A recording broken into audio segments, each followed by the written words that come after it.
Bismillahirrahmanirrahim.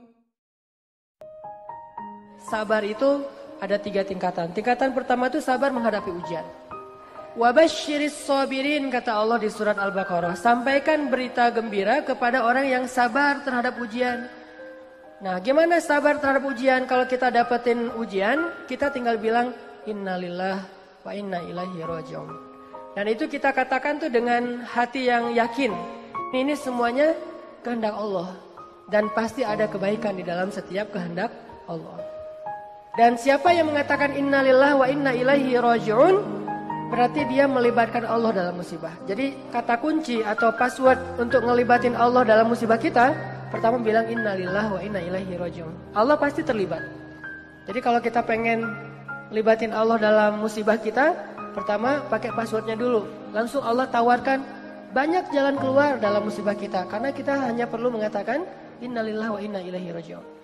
Sabar level 2. Sabar level 2 itu adalah sabar dalam meninggalkan dosa. Ternyata ninggalin dosa juga butuh sabar.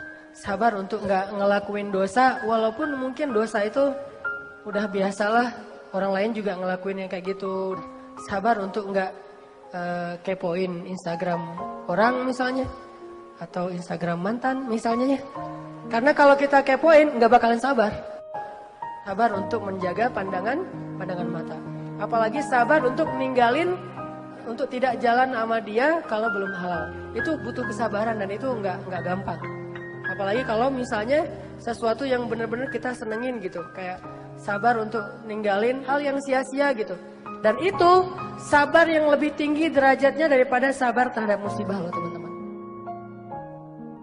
Sabar level 3 itu adalah sabar dalam beribadah. Jadi kalau level 1 itu sabar menghadapi musibah. Level 2 sabar meninggalkan dosa.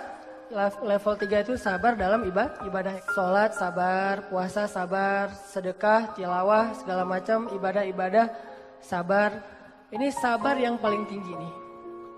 Tapi 3 sabar ini bukan pilihan teman-teman. Kalau misalnya kita, saya mah yang level 3 aja, yang sabar ibadah. Tapi kalau musibah ngeluh, kalau dosa belum bisa ninggalin, berarti belum sempurna sabarnya.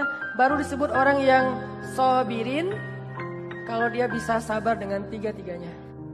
Kalau kita nggak sabar dalam ketaatan, dalam berbuat baik, bisa jadi kita kehilangan pahala berbuat baik hanya gara-gara tidak sabar.